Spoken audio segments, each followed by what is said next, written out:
Con esta ponencia vamos a dar inicio a la primera semana de radiología. Esperamos que esta ponencia sea de su agrado. Puede iniciar, doctor. Bien, buenas noches. En primer lugar, para agradecer a la Sociedad Científica de Estudiantes de Medicina de la Universidad de San Martín por invitarme a compartir este tema introductorio y considerando pues que entramos ya a la semana de la radiología, que justo es el 8 de noviembre. Bien, el tema que me han encomendado es una introducción al diagnóstico por imágenes. Por favor, cualquier inconveniente me hacen saber nomás, porque en ese tema del internet a veces se cuelga, en fin.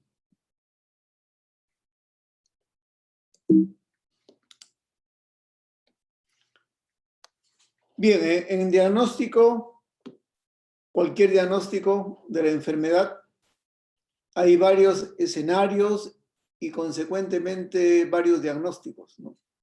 Tenemos el diagnóstico por laboratorio, que ayuda mucho en diagnóstico de la enfermedad. El diagnóstico final, que es el diagnóstico patológico por anatomía patológica, cuando se lleva la muestra y el patólogo da el diagnóstico final de lo que es la enfermedad. Cuando se toma indudablemente una muestra. El diagnóstico por imágenes, que es el motivo de esta reunión. Y fundamentalmente el diagnóstico clínico, que es en el cual se forman ustedes, bueno, nosotros los médicos, que en base a este diagnóstico clínico van a girar el resto de diagnósticos, ¿no? Hoy vamos a hablar sobre el diagnóstico por imágenes. La radiología o la imagenología es la ciencia que estudia las radiaciones ionizantes, no ionizantes y su uso en el diagnóstico de las enfermedades. Después vamos a ver qué significa cada uno de ellos. Y dentro del diagnóstico por imágenes, miren acá, ustedes verán un listado de 7 métodos que incluyen la imagenología, empezando por la radiología, la mamografía, que actualmente el método más avanzado de la mamografía se llama tomosíntesis, que es una mamografía en 3D. En resumen, es una tomografía de la mama. La ecografía, que ustedes lo conocen, ¿no? Y que ha crecido mucho en los últimos tiempos, y sigue creciendo, siguen apareciendo nuevos avances. La tomografía, actualmente llamado TEM, que significa tomografía espiral multicorte. La resonancia magnética, ya no se emplea el término nuclear, simplemente RM, ¿no? Porque nuclear como que suena algo muy alejado, el término es completo, pero simplemente con RM. La densitometría ósea, que es un método que permite valorar la cantidad o la densidad mineral ósea en el hueso y ver si tiene o no osteoporosis. Y la radiología intervencionista, en la cual nosotros realizamos biopsias, drenajes, y de alguna manera el radiólogo se vuelve curativo, porque muchas veces hay que drenar algún absceso y se evita la cirugía. Hay que colocar algún catéter y les va drenando, pues, apoyando en la salud del paciente, ¿no? Sin embargo, hay otro área que es importante, que es la medicina nuclear. Recuerden que medicina nuclear es una especialidad de mucho avance, y cuando esta se suma y cuando esta se fusiona con los métodos de radiología, aparecen ya muchas modalidades de estudios fusionados, como es el PET, que es la tomografía con emisión de positrones, lo que unido a la tomografía me da el PET-CT, que después vamos a ver unas imágenes como aportan mucho. Médico nuclear, pues acá en Chiclayo solamente hay uno, una doctora, y es una buena especialidad. Bien, entrando ya al tema en sí, bueno, tengo aproximadamente unas moderada cantidad de diapositivas, pero yo les aseguro que no se van a cansar. y también les prometo terminar antes de 1 hora. Cuando un paciente llega con un dolor, en este caso que estoy marcando acá, en el hipocondrio derecho, un dolor agudo, que se llama el McBurney clínicamente, entonces el médico tratante tiene que pensar en qué es lo que va a pedir. Y como sabemos que acá en el hipocondrio derecho vive o está el hígado, la vesícula biliar, indudablemente el método que tiene que pedir es la ecografía. Porque por ahí encontramos un cálculo en la vesícula, un cálculo en el colédoco, un absceso en el hígado, en fin. Esta imagen de acá representa a un paciente que está acostado de cúbito supino, y si ustedes ven, su miembro inferior derecho es más corto, el pie está rotado externamente, y esto en la práctica ya tiene un diagnóstico que se llama fractura de la cadera. Cuando uno ve, y ustedes van a ver un paciente así, que tiene el traumatismo, sea o no de cualquier edad, y vean esta sinología, piensen en una fractura de cadera. ¿Y qué van a pedir? Una radiografía de pelvis. Cuando un niño se golpea, por ejemplo en este caso, y hay sangre del cuero cabelludo, ¿qué van a pedir? Tomografía sin contraste, no necesita contraste porque es un traumatismo, y con ventana ósea. Entonces recordar esto porque al momento de estar frente a una entidad, a un paciente, a veces hay un menú de posibilidades por imágenes, pero hay que saber qué pedir y qué espero encontrar, ¿no? Porque si yo pido una placa acá, probablemente se me pase un hematoma interno, una hemorragia, y mejor es pedir el examen de eco. No pedir resonancia porque no es el motivo. Cuando un niño es vomitador, miren, antes se usaba la radiología convencional dándole varios, pero hoy por hoy niños vomitadores, y cuando están en el segundo mes aproximadamente hay que pensar en una enfermedad que se llama la estenosis hipertrófica del píloro. Y el diagnóstico se hace por ecografía. Entonces, cuando vean un niño vomitador, pedir una ecografía. Porque puede ser que no haya píloro y entonces nos quedamos con el diagnóstico de un reflujo gastroesofágico, el cual es normal hasta los 5 o 6 meses, después se normaliza. Cuando hay tos, ¿no? Paciente toser crónico más de 15 días, lógicamente acá hay que pensar en una patología respiratoria, y en nuestro medio es la tuberculosis la que comanda esta patología.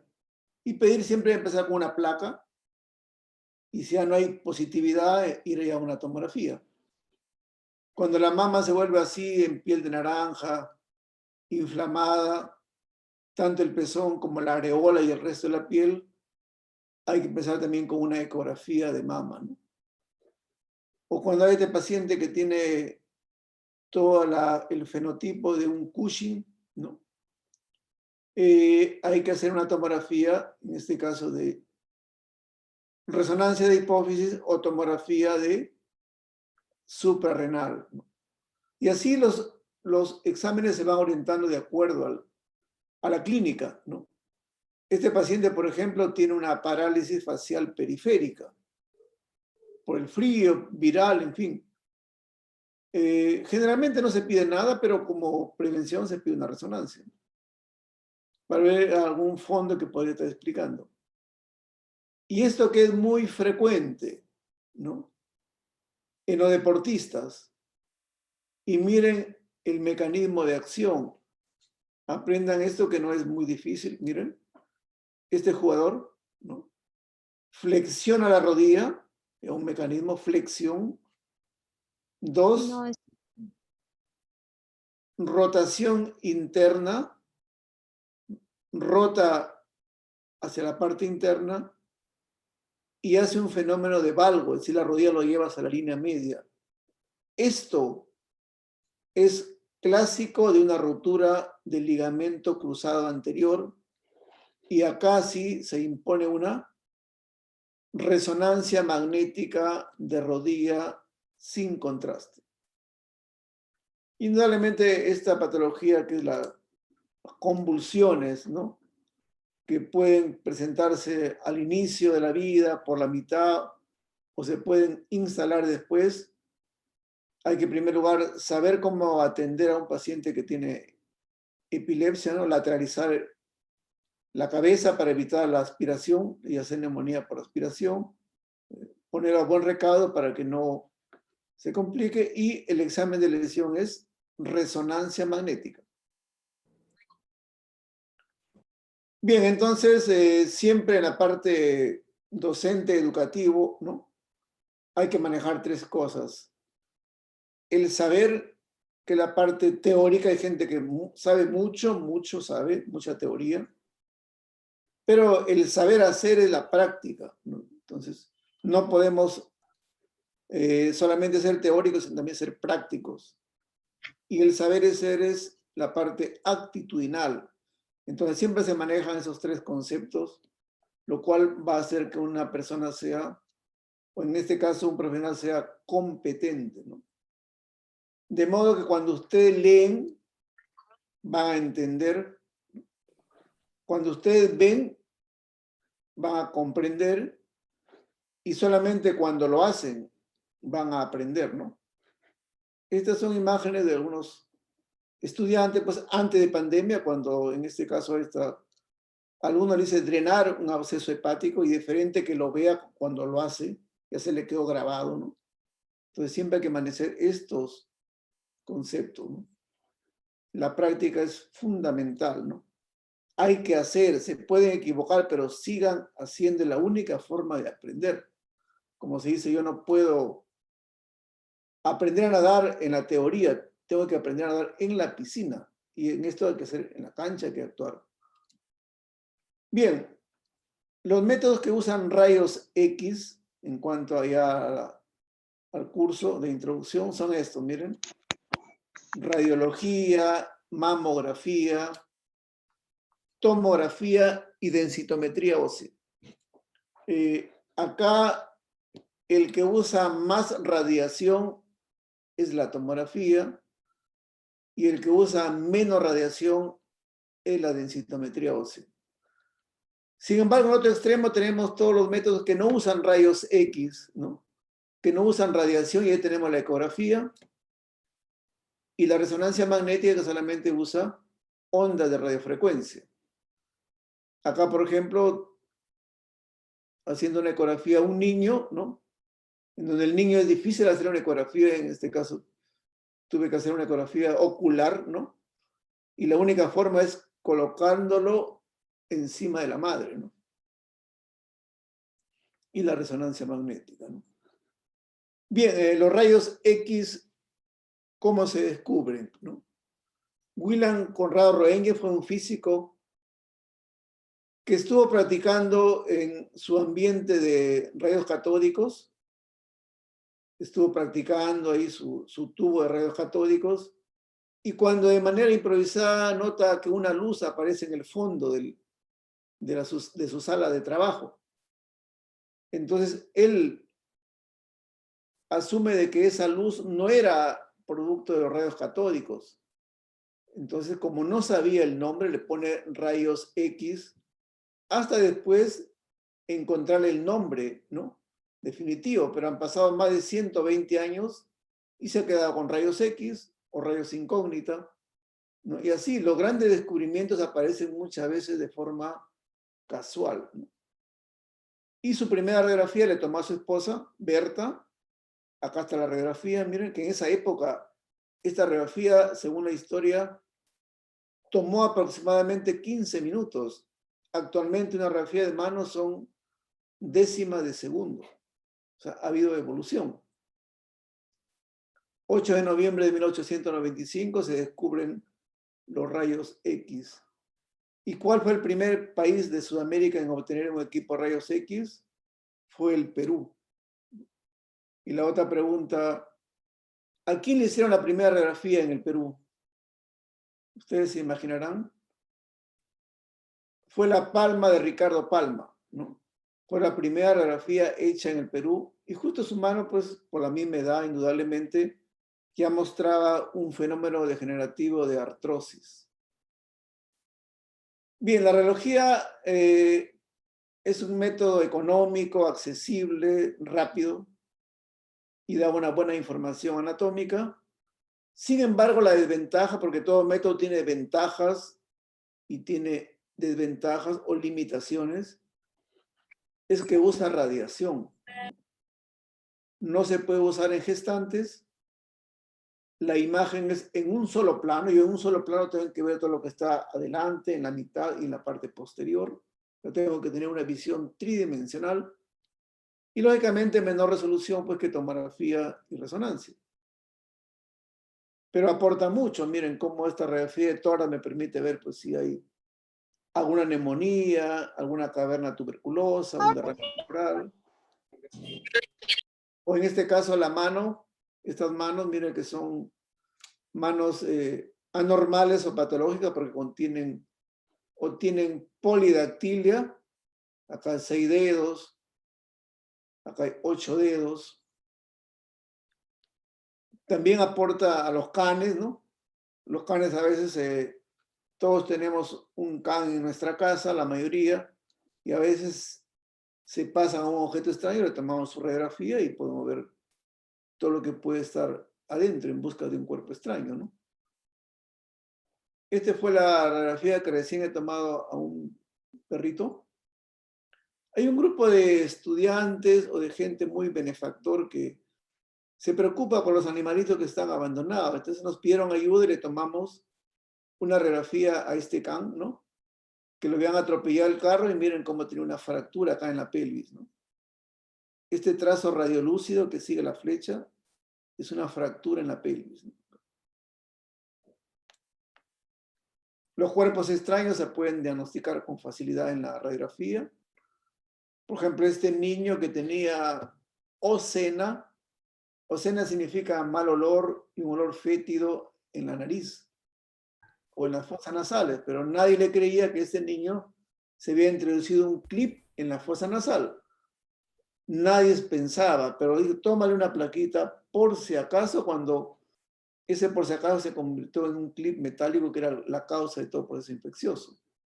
Cuerpos extraños de gente que a veces por ahí aparece en la ampolla rectal una botella o en los actos quirúrgicos por múltiples causas. Aparece una pinza dentro de la cavidad abdominal, o los presos que por evitar que le quiten el celular no lo introducen por el recto, o este caso de este paciente que se desanimó de entrar al matrimonio y se le pasó el anillo, o también en los aeropuertos, ¿no? Gente que son burrier y que pasan la droga. Miren cómo se puede visualizar a través de la radiografía, porque son radiopacos. Indudablemente con la tomografía 3D la imagen es espectacular. Pero cuando queremos ver estructuras huecas o que son virtuales, como por ejemplo la uretra, o el aparato urinario, la pelvis, los uréteres y la vejiga, tenemos que usar un medio de contraste que en este caso es iodado, tiene yodo. Y el yodo tiene un número atómico elevado. Por lo tanto, el usar yodo va a permitir pues, que uno pueda ver toda la uretra, la vejiga y el aparato urinario. También podemos ver el útero. Esta es una prueba que realizamos todos los días en la consulta privada, ¿no? Porque recuerden que el 10% de las parejas son infértiles. De 10, una pareja es infértil. Lo que ocurre es que muchas veces la mayoría le atribuye a la mujer. Una pareja infértil a la causa de la mujer. Es cierto, en la mujer hay como 8 causas de infertilidad, pero también se ha demostrado que hasta el 35% de las causas también es el hombre, ya sea por tener un varicocele, por tener azoospermia, por ser diabético, en fin. Y entonces en la mujer hacemos esta prueba que se llama la histero de útero, salpingo de trompas y grafía es el estudio. Y damos contraste y vemos cómo está la cavidad uterina y cómo están las trompas de falopio. Si están permeables, ok, no hay ningún problema que pueda quedar gestando. Si queremos ver el esófago, también tenemos que usar un contraste, que en este caso ya no es yodo, sino bario. Se le da vía oral y se puede ver todo el esófago, ¿no? En este caso es un esófago dilatado, con estenosis en el esfínter esofágico inferior, que se denomina acalasia. También podemos ver el estómago, el intestino delgado, que se llama tránsito intestinal. Podemos ver el colon, miren, todo el marco colónico. Y en este caso hay imágenes saculares que se llaman divertículos y que es una causa frecuente de dolor en la fosa ilíaca izquierda. Bien, este mensaje dice que el río nunca va a la inversa. Así que trata de vivir como un río. Olvida tu pasado y concéntrate en tu futuro. Siempre sé positivo. Bien, entramos a la mamografía, que es un estudio que emplea rayos X, ¿sí? Acá las pacientes tienen que entrar al mamógrafo y la mama sufre una compresión para poder tomar la radiografía. Aquí está la imagen. Y poder detectar algún indicio de un cáncer inicial. Pero lo más avanzado es la tomosíntesis, que es la tomografía de la mama. Entonces, en menores de 40 años no hay que usar mamografía. En mayores de 40 años sí se usa la mamografía, pero lamentablemente muchas veces en la práctica vemos que le piden mamografía a una paciente de 18 años, de 20 años, de 25 años. Eso no. A mí particularmente cuando viene una orden así, con el respeto de la solicitud, orienta al paciente, le digo que ella no es el paciente indicado para una mamografía. Por dos razones. Por la radiación y dos, porque la mama de la paciente joven es densa y no se va a ver nada. Entonces, la paciente joven, menos de 40 ecografía y mayores de 40 mamografía. Sin embargo, cuando el paciente tiene el antecedente de cáncer de mama en la familia, hay que adelantar 5 años. 35 años ya se puede hacer la mamografía. Y hoy aparecen otros métodos, como por ejemplo la resonancia magnética, ¿no? Acá. Entonces, ustedes ven acá la gráfica, el paciente ya no es sometido a una compresión de la mama, que de paso también es incómoda y dolorosa. No dolorosa al extremo, pero sí causa cierto malestar. Miren, el paciente se coloca de cúbito ventral y acá esta bobina tiene dos orificios, las mamas encajan ahí y tolera el procedimiento, pero hay algunas indicaciones, ¿no? En caso de quimioterapia, en caso de los pacientes que tienen mamoplastía o prótesis, o para evaluar la mama contralateral. Tiene algunas indicaciones la resonancia.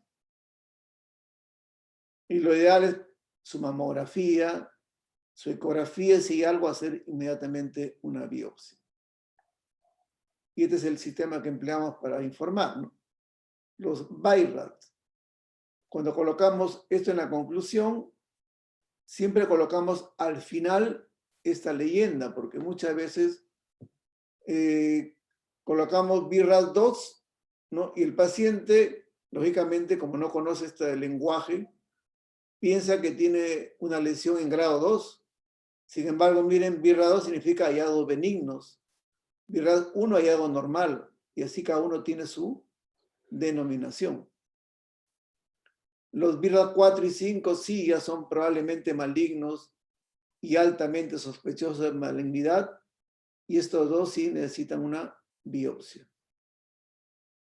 Bien, entramos a la ecografía. La ecografía, como les digo, es un método que evalúa todos los órganos de la piel, uñas, todas las estructuras, ¿no? Y ahora hay métodos que incluso hacen ecografía transesofágica, endocavitaria, intraoperatoria, intravascular, y las 3D y 4D y el Doppler color.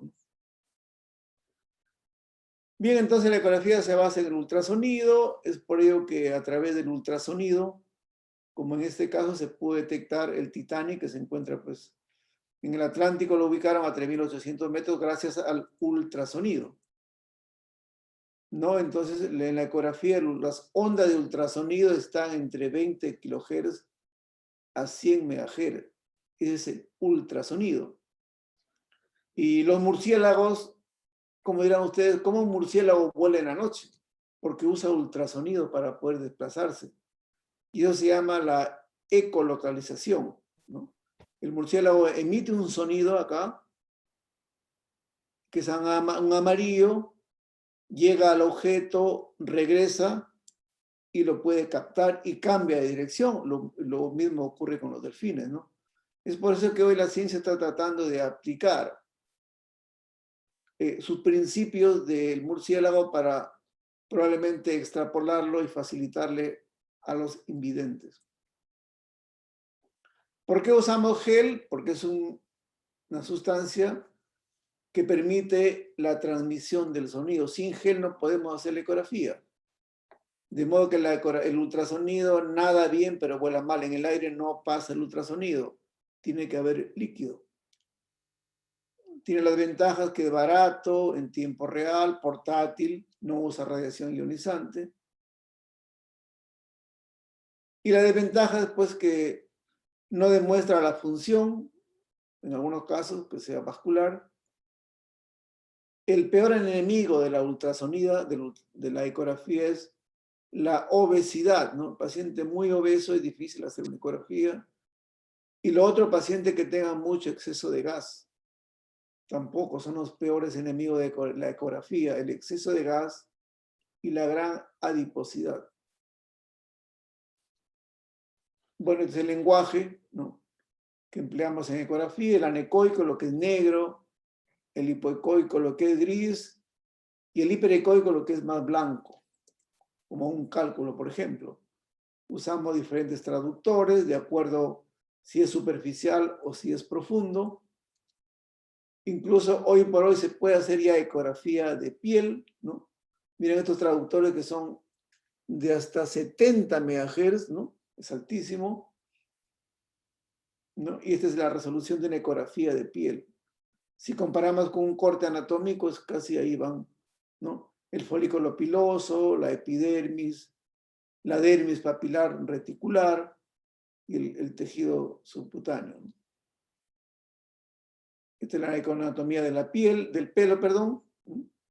Cuando el pelo es de la cabeza, es trilaminar, y cuando es del cuero cabelludo del cuerpo, es bilaminar. Y algún momento me puse a hacer una ecografía de pelo, ¿no? Coloqué un pelo dentro de un recipiente de gel, ¿no? Hice el traductor, miren la imagen de una ecografía de pelo bilaminar, ¿no?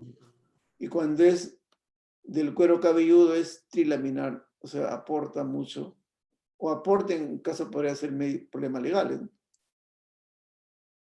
La ecografía también se puede hacer en las uñas. Miren, este es un caso original de este paciente que tenía las uñas en vidrio de reloj. Estos se llaman uñas, ¿no?, así, en vidrio de reloj, que puede darse en situaciones normales o en pacientes que tienen algún problema pulmonar, ¿no? Y acá se ven las dos capas de la uña.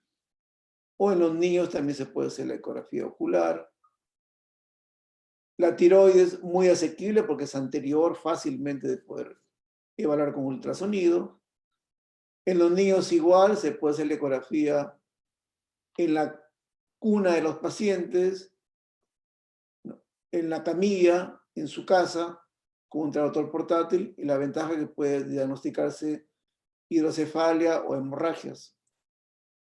La litiasis vesicular, ni hablar, es el examen que realizamos todos los días y buscando siempre los cálculos, ¿no?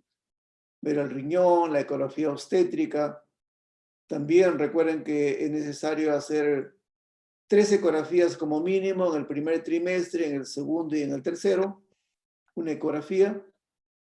Y hoy por hoy se están usando marcadores cromosómicos, ¿no? Las cromosomopatías se pueden diagnosticar entre la 11 y la 14. Claro, mía. Y para ello, pues, se usan marcadores como el pliegue nucal, el hueso nasal, ¿no? Y indudablemente hoy con la ecografía 3D, 4D, 5D, se puede ver el rostro. Algunas veces nos encontramos con mala noticia, como por ejemplo este niño que ya venía con esta anomalía, se le hizo la ecografía 3D, ¿no? Pero era una anencefalia. Y así nos da la gratificación de verlo ya.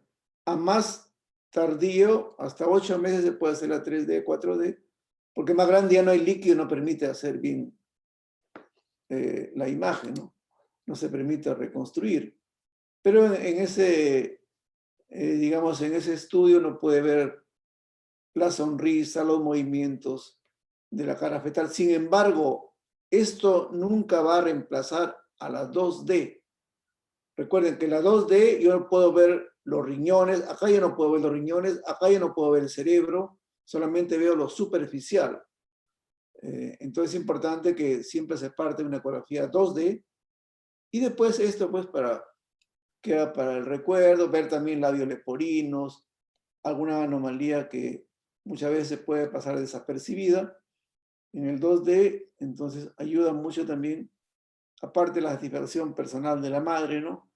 Ver todos los movimientos, las gesticulaciones y los movimientos del feto.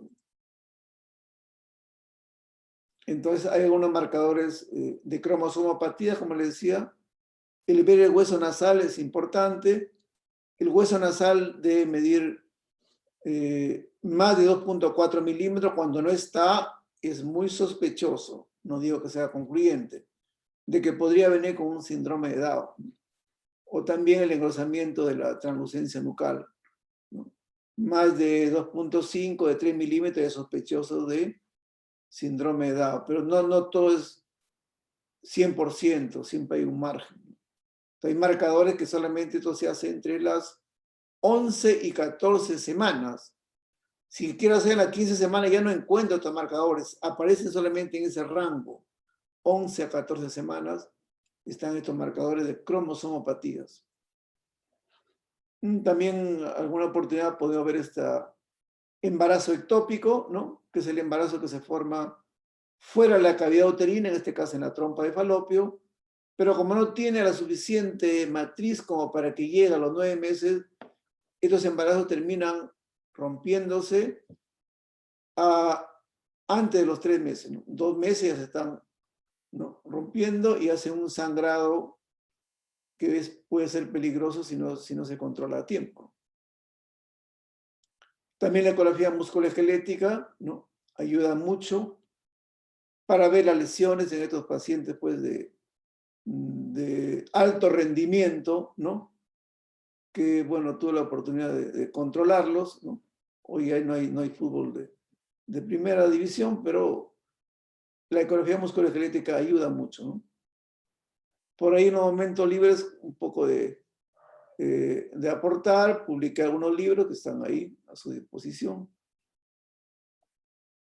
En la mano hay una patología muy frecuente, específica en la mente, en la muñeca, que se llama el síndrome del túnel del carpo. ¿En qué consiste? Acá vive el nervio mediano.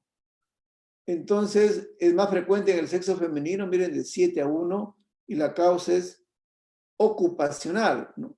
Gente que hace mucha actividad manual puede tener el síndrome del túnel del carpo por compresión del nervio mediano y se caracteriza porque hay adormecimiento de estos 3 primeros dedos. ¿Y en qué ayuda ahí? Si no se controla a tiempo, puede convertirse así en este tipo de mano que se llama la mano simia, porque se comprometen los músculos de la región tenar, que es el que inerva el nervio mediano. Si el nervio mediano está comprimido, esos músculos se van a atrofiar. ¿Y quién aporta ahí en las imágenes? la ecografía, ¿no? Entonces, una por ecografía puedo ver el nervio mediano y cuando este mide más de 3 milímetros de área, es altamente sospechoso de estar frente a un síndrome del túnel del carpo. Bien, en este caso de una gestación, como método contraceptivo se usa el DIU, los dispositivos intrauterinos, ¿no? Y muchas veces hay pacientes que a pesar de estar con DIU, quedan embarazadas, ¿no? Como en el caso de esta paciente, ¿no? Está con DIU, pero ahí está la gestación. Y esto casi la mitad lo pierde en el transcurso de los días o semanas, porque ya este cuerpo extraño puede perforar el saco amniótico y hacer un aborto, o tener complicaciones. Entonces, tener cuidado con el DIU. No es 100%, el único método 100% pues es la abstinencia. Entonces, esta mujer que usaba DIU en Estados Unidos, ¿no?, se sorprendió cuando se enteró que tenía 18 semanas de gestación. El DIU nunca se vio en la ecografía y su doctor asumió que se había caído, ¿no? Sin embargo, el momento del parto fue grande la sorpresa, ¿no? Que el niño nace con el DIU en la mano, miren. Al momento del parto, el niño sostenía el DIU en su mano. Como decir, gané la victoria, lo superé, ¿no? Son casos raros, lógicamente, ¿no? El Doppler también ayuda mucho para ver muchas patologías, varices, trombosis, insuficiencia renal, en fin. Y entramos a la tomografía. No sé cómo estoy de tiempo. 40 minutos. Sí, todavía me quedan unos 20, 25 minutos.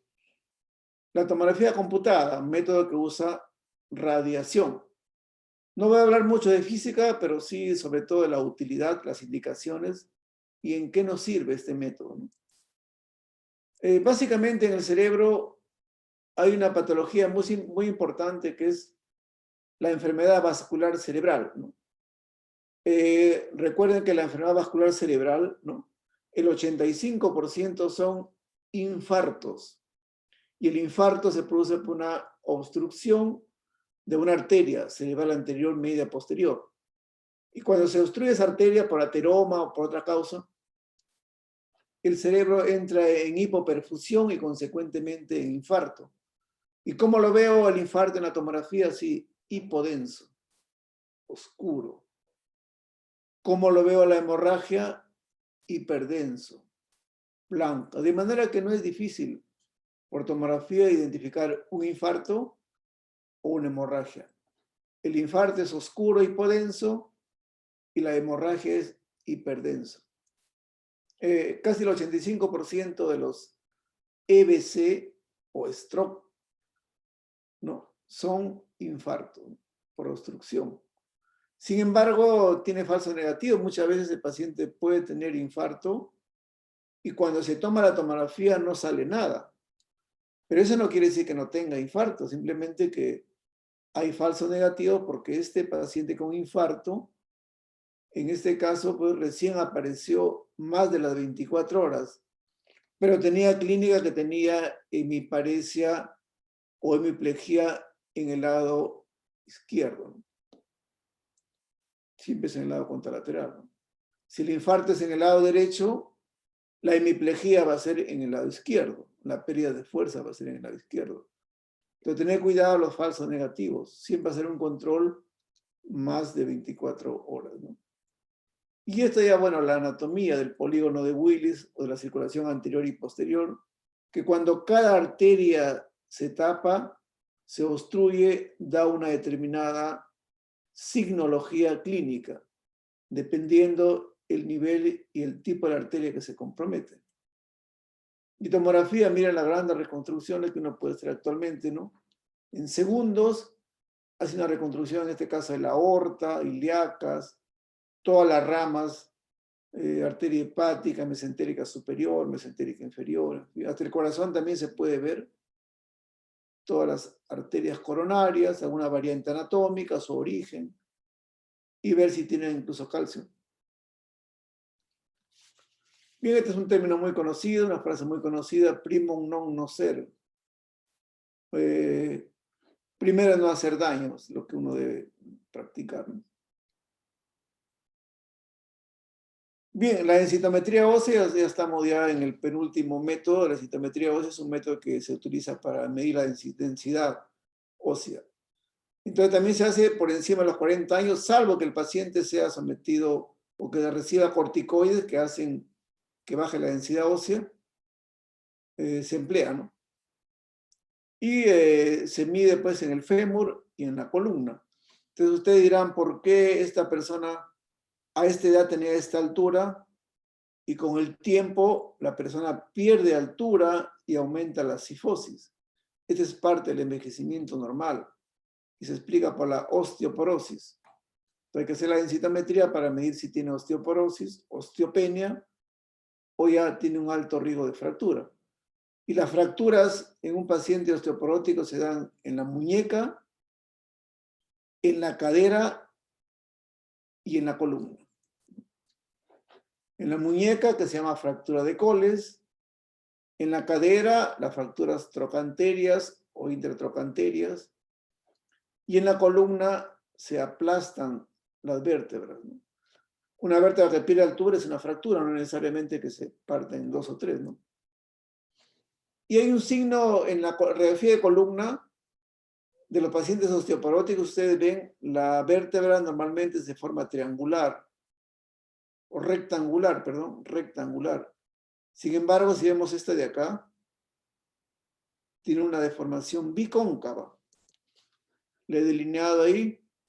Miren, las vértebras tienen deformación bicóncava y esto se llama el signo de la vértebra de pescado, de la vértebra del pescado, ¿no? Pero había una duda, algún grupo, unos alumnos que decían que era de la boca del pescado o de la forma del pescado, no, es de la vértebra del pescado. Y como había tanta duda, ¿no? Me vi obligado a tomarle una radiografía de un pescado. Me compré un pescado del mercado y le tomé su radiografía, radiografía de pescado. Miren la vértebra. Efectivamente es bicóncava, ¿no? También le hicimos su tomografía, acá está el pez, ¿no? Y vemos cómo los pacientes osteoporóticos tienen este signo de la vértebra de pescado. Bien, como para recordar también que siempre se aplica la regla de las dos, ¿no? Si ustedes ven esta placa en donde tengo acá el radio, el cúbito y el húmero, paciente que se cae, nadie va a ver que hay una fractura, porque si uno mira, no encuentra fractura. Pero si tomo la otra radiografía de perfil, encuentro una enorme fractura acá en el cúbito proximal, a nivel del olecrano, y en la frontal no lo veo. Entonces siempre la regla de las dos, ¿no? Siempre usar la regla de las dos, ¿no? De frente y de perfil. Si ustedes ven a este puma, ¿no? Si lo veo de perfil, pienso que la cabeza lo ha pasado, ¿no? Pero si lo veo de frente, lo está transportando a través del cuello. Siempre hay que usar frente y perfil en radiología. La resonancia magnética, bueno, ya queda poco, tiene mucha utilidad en las estructuras que tienen mucho líquido, ¿no? Por el movimiento de los protones. Por ejemplo, acá en esta columna estamos viendo una sección de la médula cervical por un traumatismo vértebromedular. Entonces acá se impone la resonancia. Igual acá en la sagital o en una rodilla para ver la patología de los ligamentos cruzados.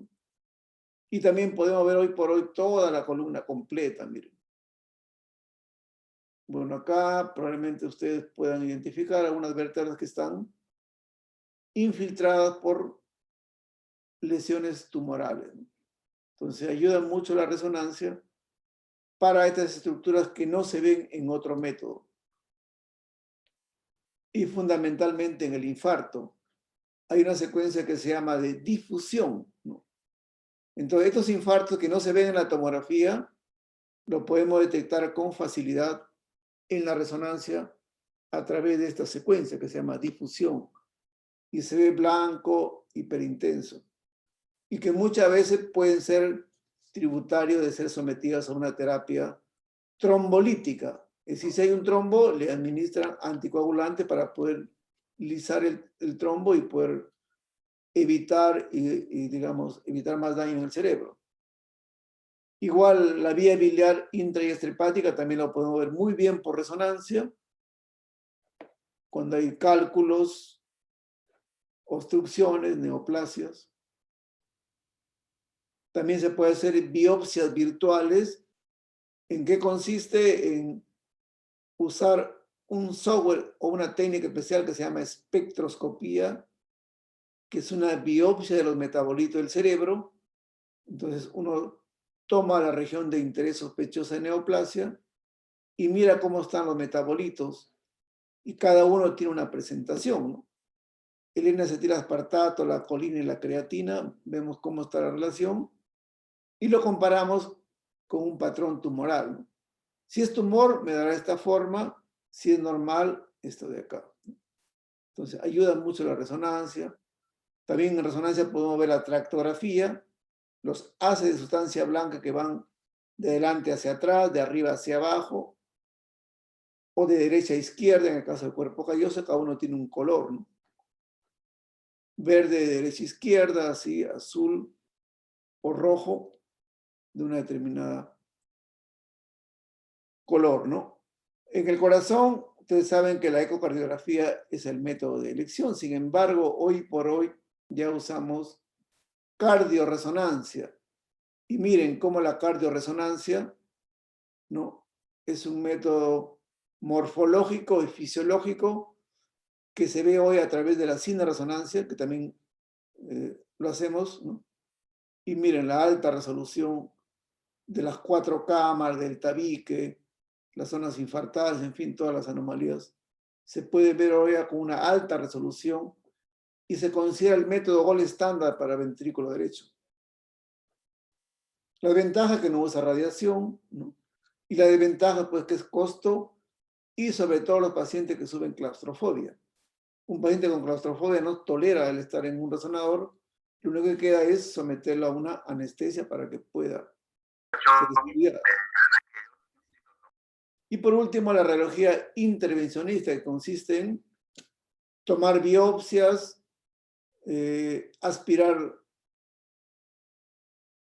colecciones, drenar colecciones, accesos vasculares, embolizaciones, extracción de cuerpos extraños, en fin. La radiología intervencionista tiene muchas funciones, no solamente diagnósticas, sino también terapéuticas. Es decir, que cura al paciente, sacándolo, drenando un absceso hepático, se evita la cirugía. De unos procedimientos que tuve la oportunidad de realizar antes, ¿no?, de la pandemia, como este drenaje de un absceso hepático, un hematoma en el hígado, a través de una aguja guía ecográfica, uno introduce la aguja y aspira la colección, o un absceso hepático.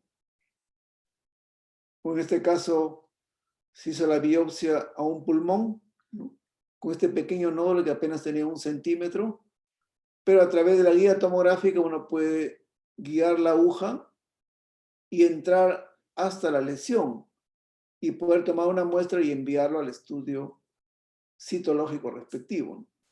Entonces, hay mucha, digamos, ventaja a través de los métodos seccionales como tomografía, fundamentalmente, y también la ecografía, ¿no? Y por último, el PET, que ya no es la imagenología propia, sino que está unido con la medicina nuclear, en donde se usa el radiofármaco, que es el FDG o 18 fluor, deoxifluor, glucosa, ¿no? Empleamos como un radiofármaco o radiotracer. Y es indispensable para usar y detectar cáncer primario, metástasis que no se detectan ni siquiera por resonancia a veces, ¿no? En el Perú solamente hay, yo creo que 5 o 6 PET, ¿no?, tomógrafos con emisión de positrones. La mayoría están en Lima y, si no me equivoco, en Arequipa. Creo que hay un PET, ¿no? Y tiene muchas ventajas, mucho aporte. Por ejemplo, en el linfoma ayuda mucho el PET-CT. ¿Por qué? Porque este vaso, por ejemplo, que tiene acá una pequeña lesión hipodensa, cuando se hace el PET-CT, miren, es clara la imagen que acá está la lesión del linfoma. O en esta tomografía que nadie pensaba que este vaso que está grande tenía un linfoma. Cuando se hace el PET-CT es evidente el cambio de color y el diagnóstico es contundente de que hay un linfoma. O en este hígado que está con metástasis, ¿no? Entonces, como le digo, el PET-CT ayuda mucho al diagnóstico de lesiones que no son detectadas por métodos de alto rendimiento. Miren acá una lesión en la cabeza del páncreas, como tomografía e incluso la resonancia. Entonces, al final, todos los métodos son complementarios. No hay ningún método que excluya al otro. Todos se complementan. Miren lesiones también en el riñón. Todos se complementan para llegar al diagnóstico. Bien, ya estamos creando las últimas imágenes. ¿Quién quisiera opinar si hay alguna anormalidad acá? Ven una muñeca con los 8 huesos del carpo, el radio y el cúbito. Yo creo que no podrían, digamos, o si alguien quiere opinar, está libre el escenario para opinar. Yo lo voy avanzando. Este cúbito es más corto que el radio, miren. Y uno mira que no lo percibe. Este es lo normal. Sin embargo, acá este es cúbito corto. Acá es un cúbito corto o cúbito minus, ¿no? O varianza cubital negativa, que también es una anomalía estructural de la muñeca. Este es patológico. ¿Dónde está la imagen patológica? No les pongo esto porque siempre comparto con los alumnos y a veces no lo identifican. Probablemente alguno de ustedes ya lo identificó. Miren el escafoide. ¿Perdón? Hola. ¿Querías opinar? Bueno, este es el escafoides. Y mira acá una fractura. Tener cuidado con las caídas en hiperextensión de la muñeca, porque puede haber una fractura en el escafoide y eso sí puede complicarse, sobre todo cuando es la fractura en la región proximal, porque puede terminar en necrosis. Esta niñita, por ejemplo, se cae, ¿no? Tenía dolor en la tabaquera anatómica, el dolor persistía, le toman la radiografía y no había nada. Y efectivamente no había nada porque tengo el radio, ¿no? El escafoide, el semilunar y el piramidal, y nadie se encontraba en ninguna fractura. Y simplemente lo enviaron a su casa. Miren, este mismo paciente, 6 meses después, tenía una enorme fractura ya en vías de formación de callo acá en el escafoides, que pasó desapercibida acá, porque parece que tomaba una incidencia especial de escafoides. Entonces, tener cuidado con esto cuando hay dolor. La clínica es la que manda, el paciente sigue con dolor, hay que tomar un nuevo control, ¿no? Entonces, esto está conocido en la literatura como el signo de la dama traidora, ¿no? Cuidado con el escafoide, las caídas, ¿no? Tomar un control y si no hay nada, a la semana otro control, ¿no? Y en la incidencia especial de escafoides. Igual acá... Doctor, disculpe. Hola. Bueno, doctor, buenas noches. ¿Puede escucharme? Sí, te escucho bien. Doctor, tenía una duda con la imagen anterior. ¿Acá? Ajá, la mano de arriba, donde dice patológico. También no soy segura, pero por la apófisis estiloides del cúbito, ¿habría una fractura? Porque veo como una Escafoides. línea Hasta acá. Fractura de escafoides, veo. La parte del, escafoide. del cúbito. El cúbito está acá, este de aquí. La apófisis estiloides. No, perdón, perdón. No está Del radio. Perdóneme. en el radio. Ajá, por la apófisis estiloides hay una línea poco oblicua. No sé si, o es normal. La que está abajo. Radio. No, no hay nada. No hay Ah, nada. ok. Ok, Sí, gracias. no, pero está bien. Este anillo, por si acaso, este anillito radiopaco es la apófisis del gancho del hueso ganchoso, ¿ya? Se llama el signo del anillo. Tiene que estar presente. Lógicamente ya cuando está la mano ya más una persona ya que tiene más de 15 años, ¿no? Antes no se ve con los niños. Este huesito es sesamoideo adyacente al primer metacarpiano, es normal. Esto es normal, por ejemplo, en esta muñeca. Este es patológico, ya le mencioné, la fractura del escafoides. Esta es una variante anatómica porque en los niños, cuando uno ve la epífisis, en este caso el cúbito, puede ser bífida, doble, pero es una variante de la normalidad, tener cuidado con las variantes, ¿no? Las variantes a veces nos hacen confundir, ¿no? Pues es importante la anatomía, las variantes y los signos, ¿no? Para poder interpretar. Y esto sí es patológico. ¿Por qué es patológico? Porque acá la distancia entre el escafoide y el semilunar es muy grande. La distancia entre los huesos del carpo no debe ser más de 2 milímetros. Y acá está muy separado. Quiere decir que los ligamentos intrínsecos, y aparte tienen un cúbito corto, se han roto y han permitido esa separación. Y esto se llama el signo del Terry Thomas. Terry Thomas no fue ningún traumatólogo, no fue ningún médico, fue un actor británico que tenía una diastasis en los incisivos superiores acá. Entonces se le colocó así, signo de Terry Thomas.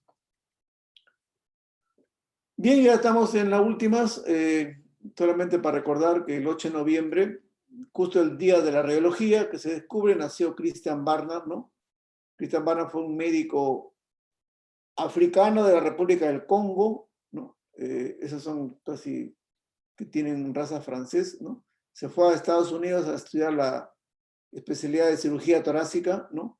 Y regresó a su país y fue el primer médico, el pionero de los trasplantes cardíacos en el mundo. Publicó su obra La máquina del cuerpo y muchas publicaciones tiene él, ¿no? Su clásica oración: si piensas que estás vencido, lo estás. Si piensas que no te atreves, no lo harás. Bueno, ya lo conocen muy bien ustedes, lo recordarán. Y bueno, como nada es completo en la vida, él a los 35 años aproximadamente sufre artritis reumatoide y ya le limitó seguir continuando en la cirugía. Pero dejó una marca, una huella en la rama médica. Bien, ya estamos casi en la última. Siempre estos 5 ítems, recordar que para una buena interpretación de las imágenes es necesario que haya una calidad. Las imágenes tienen que ser de calidad, ¿no? De alta calidad, de alta resolución. Hay que interpretar adecuadamente las imágenes. Ojo, comparar con los estudios previos es fundamental, ¿no? Si yo tengo una placa, ¿tiene estudio anterior? Tengo que compararlo para ver si está igual, mejor o peor. Y correlación con otros métodos. Si veo que la radiología me queda limitada, tengo que pedir otro examen, ¿no? Ecografía, radiografía, tomografía, pero fundamentalmente el cuadro clínico, ¿no? Cuando uno estudia una imagen en el contexto de la historia clínica, el diagnóstico va a ser de mucha utilidad, ¿no? Pero si yo solamente me dedico a ver imágenes, ¿no? Y no hago fisiología, no hago historia clínica, es probable que el diagnóstico sea un sobrediagnóstico o un infradiagnóstico y puedo obviar mucha información que va a ser importante para el manejo y para el diagnóstico. Bien, entonces, cuando me viene a veces una rodilla, yo le hago un examen que se llama acá. Este examen, por ejemplo, ¿qué me permite a mí? Si la tibia se va hacia atrás o hacia adelante, está roto el ligamento cruzado. Se va hacia atrás, roto el ligamento cruzado posterior, se va adelante, roto el ligamento cruzado anterior. ¿Cuánto me toma? Ni un minuto, ¿no? Simplemente saber la técnica y aplicar antes de hacer cualquier examen, ¿no? El hecho de que seamos radiólogos no quiere decir que no examinamos, tenemos que examinar, y así es parte también de la medicina, ¿no? Bien, entonces, ya terminando, pues, más del 80% de las enfermedades necesitan algún método de imagen para su diagnóstico, ¿no? O sea, todas las enfermedades necesitan algún basamento y alguna imagen para llegar al diagnóstico. Y por ahí, en alguna oportunidad, evaluando el cerebro en una resonancia coronal, encontré 3 letras que decían DMI, diagnóstico médico por imagen. Bien, gracias por su atención. Ahí está mi correo, mi número. Alguna cosa que los pueda apoyar, estoy a su disposición, y nuevamente agradecer a la sociedad por ese despliegue, ese esfuerzo que hacen de hacer actividades para mantenernos en actividad neuronal, que es lo importante, ¿no? Muchas gracias, doctor. En nombre del Comité Permanente Académico de la Sociedad Científica de Medicina Veritas, le damos gracias a usted y a todas las personas que nos han brindado un espacio de su tiempo en esta ponencia tan interesante. Si hay alguna pregunta de por medio, por favor, se les agradecería de que alcen su mano y se realice de manera ordenada. Veo que Nicole Andrea tiene una pregunta. Adelante, Nicole.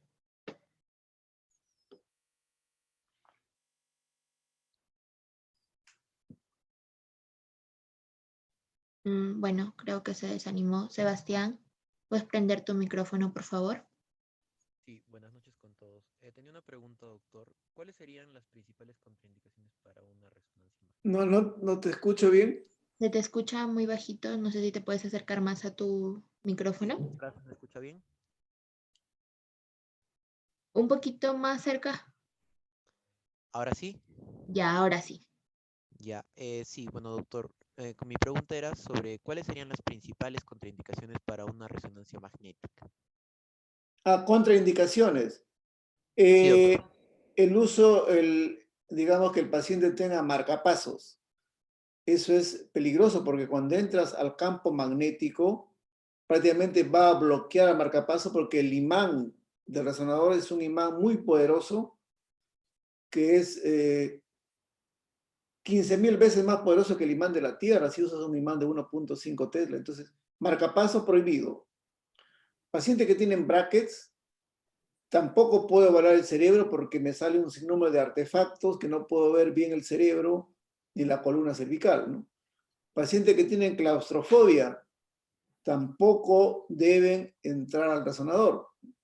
Y hemos tenido en muchos casos que pacientes que entran al resonador pero no soportan ni siquiera medio minuto y ya están tocando el timbre para poder salir. Los pacientes hay que sedarlos. Pacientes que se mueven, ¿no? El paciente que se mueve, el peor enemigo de la resonancia es el movimiento. El paciente tiene que estar en estado de quietud por lo menos 30 minutos, dependiendo de lo que dure el examen, ¿no? Eso es como lo más frecuente. El paciente no tiene por qué moverse. También en algunos casos se contraindican los tatuajes, ¿no? Porque como hay calor, puede crear algún fenómeno ahí de quemadura en la piel. Después, por el tema del contraste, es el menos tóxico que el del tomógrafo, el uso del contraste. Poco se usa, poca reacción vemos al medio de contraste porque es una sustancia paramagnética en comparación con el yodo en tomografía. Otra limitante son los pacientes obesos, o en todo caso el peso. Supongamos la camilla de nuestro resonador soporta 120 kilos, el paciente viene con 150, 90 al resonador. El peso puede malograr la máquina, 1, y 2, el gantry, que es el tubo, el paciente no pasa por ahí, por la obesidad. También es otra limitante en cuanto al estudio de resonancia. Pueden haber otras cosas, pero básicamente lo más, digamos, saltante. Sin embargo, toda contraindicación es relativa, ¿no? La ley de la relatividad, dijeron, marcapasos no se usa así. Actualmente hay médicos cardiólogos que son especialistas en electrofisiología y ellos son capaces de bloquear el marcapaso y permitir que se haga por lo menos por 1 hora el examen. Porque si el paciente lo necesita, la resonancia y por el marcapaso no puede entrar, actualmente hay ya especialistas que pueden desconectar por algún momento el marcapaso y el paciente puede entrar. Hay resonadores nuevos que han salido y todavía están en Estados Unidos que, digamos, evitan la claustrofobia, ¿no? Porque tienen un ambiente libre de cerrado, entonces ya son que facilitan a los pacientes con claustrofobia. Bien, eso es más o menos lo más frecuente que puedo responder, ¿no? Gracias por su respuesta, doctor. Omar Alejandro, ¿puedes prender tu micro, por favor?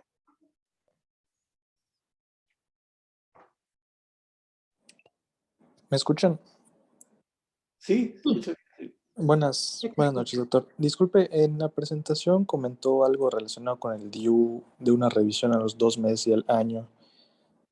Yo tengo entendido que la revisión clínica es mediante los hilos. ¿Usted recomendaría alguna revisión ecográfica o sea, por ultrasonido en caso de que eh, podamos sospechar alguna malcolocación o no se noten los hilos o algo por el estilo? El DIU, lógicamente, el DIU cuando se coloca tiene unos hilitos, ¿no? Para ver que no se mueva, porque el DIU dentro de la cavidad uterina puede migrar. Hemos encontrado DIU que perforan al útero y a veces terminan en la cavidad uterina o que se implantan en el cuerpo uterino. Entonces, cuando no ves el DIU, cuando ves los hilos, hay que hacer una ecografía transvaginal, porque no le encuentra los hilos porque migró el DIU, se movió, pero como tú dices, el examen es lógicamente por especuloscopía, ¿no? Con un espéculo abre, revisas, ¿no? El cuello uterino, ves que los hilos están ahí, es un marcador que el DIU está in situ, ¿no? Que está en su lugar, y siempre pues la ecografía para ver la posición, ¿no? Pero en ese caso lo que estaba mencionando era por el tema el diuma gestación, que es otro escenario diferente al DIU solo, ¿no? El DIU solo, como tú dices muy bien, se hace por control de especuloscopía. Ok, gracias, doctor. No, por nada, gracias a ti por tu participación.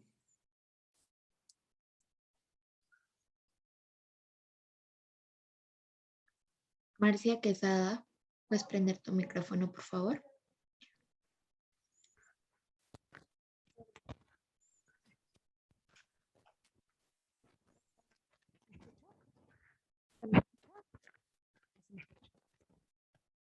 Hola, ¿se me escucha?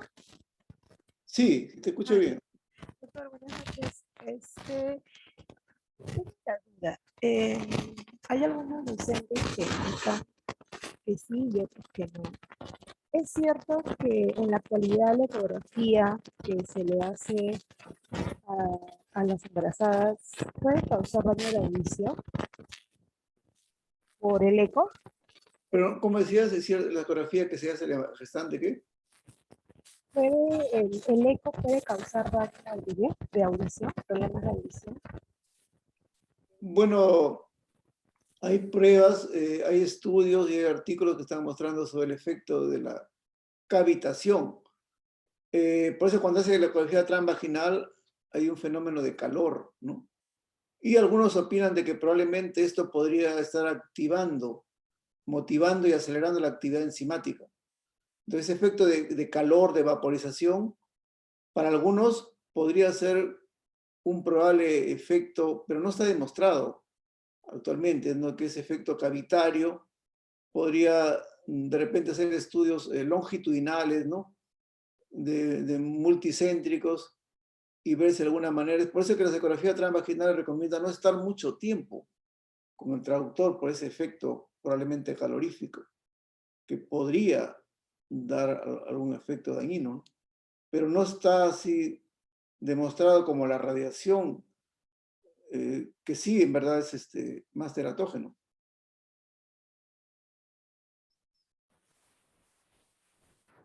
Usted habla de la ecografía por el transductor, y por el transductor es directamente por el abdomen, el eco del ecógrafo. Usar la ecografía abdominal, suprapúbica. Claro, cuando Claro, el problema es que para hacer la ecografía en el primer trimestre o en los 2 primeros meses, se impone una ecografía transvaginal porque uno puede ver mejor el latido cardíaco, mejor el romboencéfalo, la vesícula con más claridad. Por encima se pueden pasar muchas cosas, muchos detalles. Por eso que la ecografía transvaginal se indica en los 2 primeros meses. Ya un poco más grande ya hay que hacer la ecografía a partir de los 3 meses adelante, mejor por encima, ¿no? Porque no, ya no se alcanza a ver.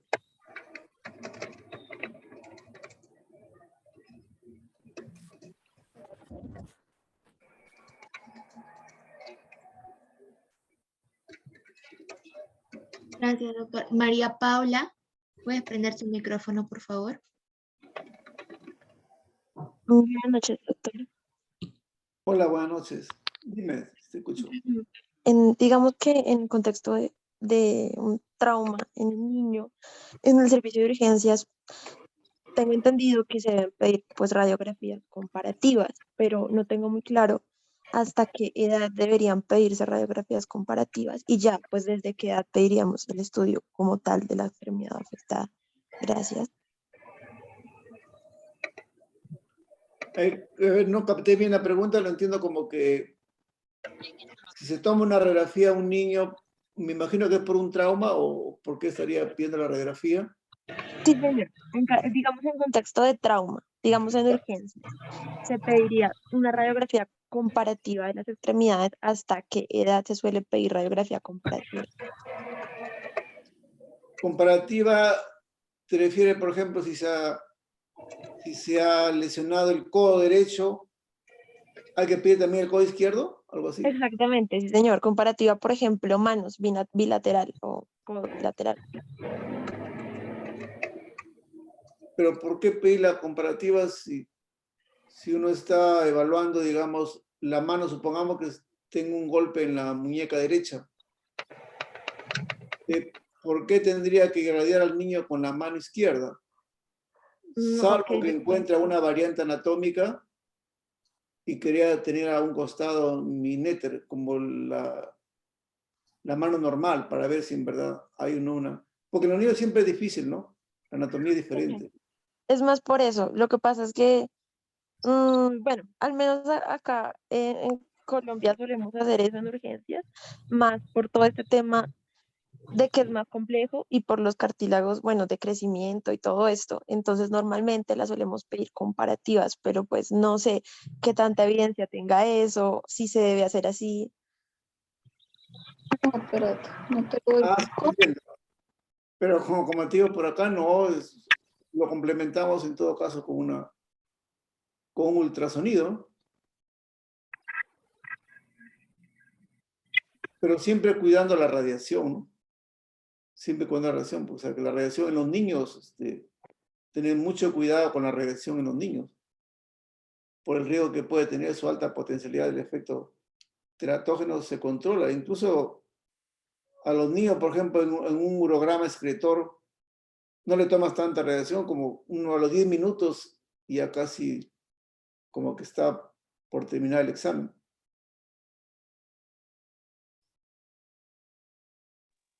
Ok, Si, ok.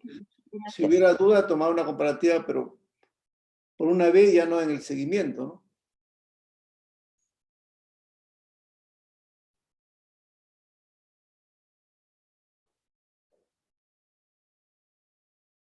Sí, gracias por tu Gracias, aporte y tu pregunta. doctor.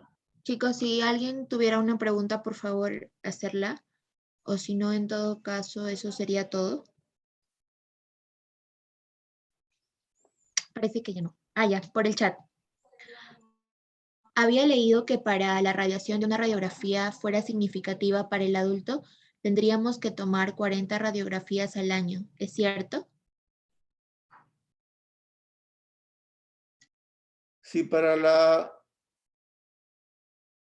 ¿en un survey óseo cómo es?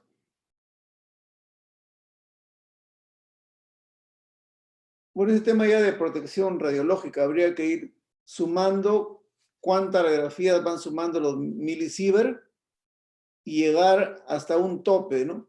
De tantos 20 milisievert que debe acumularse por año, por 5 años, y ya si sobrepasa eso ya hay un riesgo. Entonces, habría que sumar, ¿no?, la cantidad de radiación que va acumulando por cada radiografía, ¿no? Dependiendo, es diferente tomar una radiografía pues, de cráneo que tomar una radiografía de columna. En la radiografía de columna hay mayor radiación y hay mayor carga de dosis. Por lo tanto, habría que hacer un sumatorio y ver los tipos de radiografía que se hacen y llevarlo a la comparación digamos, de la sumatoria, ¿no? Y ver si no pasa los 20 milisievert. Entonces, tener en el alto, igual ocurre con los tecnólogos, ¿no? Los tecnólogos en radioprotección se controlan, ¿no? Tienen un dosímetro en donde el cual van midiendo cuánta radiación van acumulando en el transcurso del año, ¿no? Y si sobrepasan esa cantidad, ya tienen que ir a descansar, ¿no? Porque están sobrepasando la dosis permisible. Hay una dosis permisible que no puede sobrepasar, porque hay un riesgo ya de efectos estocásticos o probabilísticos, ¿no? Entonces, ya es parte de lo que se llama radioprotección.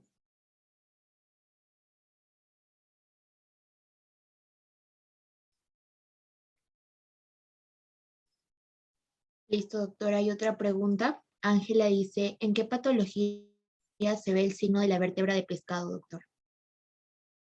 Sí, básicamente en los pacientes con osteoporosis, básicamente en ellos, ¿no? Pacientes. Es una deformación bicóncava.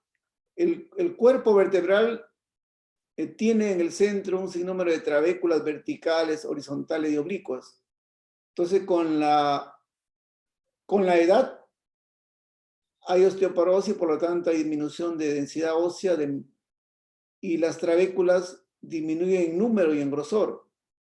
Entonces pierden fuerza, sobre todo en las plataformas superior e inferior, y se forma la biconcavidad. O sea, en los pacientes con osteoporosis, en los pacientes que reciben corticoides, tener cuidado con los pacientes que reciben corticoides, porque el corticoide es prácticamente el factor que va a desencadenar la corticoterapia endógena o exógena, hace que la masa ósea disminuya y entre en osteoporosis. Tener cuidado con los pacientes que usan corticoides, porque en ellos sí se produce, digamos, esta pérdida de masa ósea y consecuentemente este signo de la vértebra de pescado, que les mostré que es un caso de un paciente, ¿no? Y también la inactividad, ¿no? Un paciente que está inactivo, sin movimiento, el cuerpo entra en osteoporosis. Si un paciente que está inmovilizado va perdiendo masa ósea y también se va deformando. O sea, la inactividad, la corticoterapia, la edad, son los factores que contribuyen a este signo.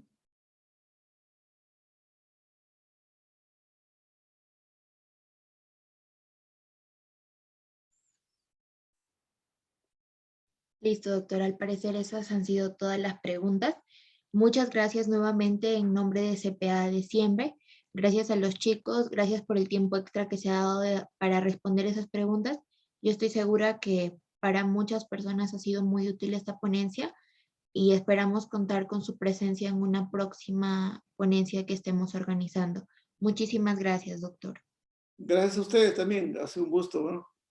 He notado un grupo amplio, numeroso, participativo, y eso en verdad da ánimo porque siempre es bueno transmitir mensaje y lo poco que uno conoce a ustedes, ¿no? Cualquier cosa igualmente a su disposición.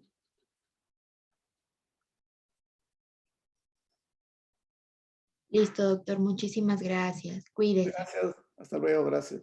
De ahí seguimos coordinando. Gracias. Que tengan buenas noches. Gracias, doctor. Bendiciones. Gracias. Hasta luego. Todo bien.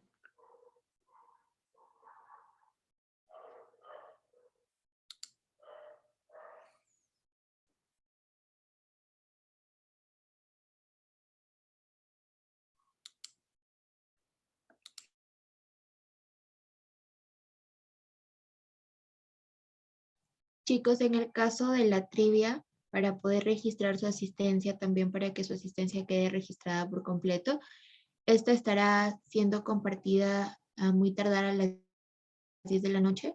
o en todo caso el día de mañana. Gracias por su asistencia, que esta ponencia haya sido muy productiva y esperamos contar con su presencia el día de mañana.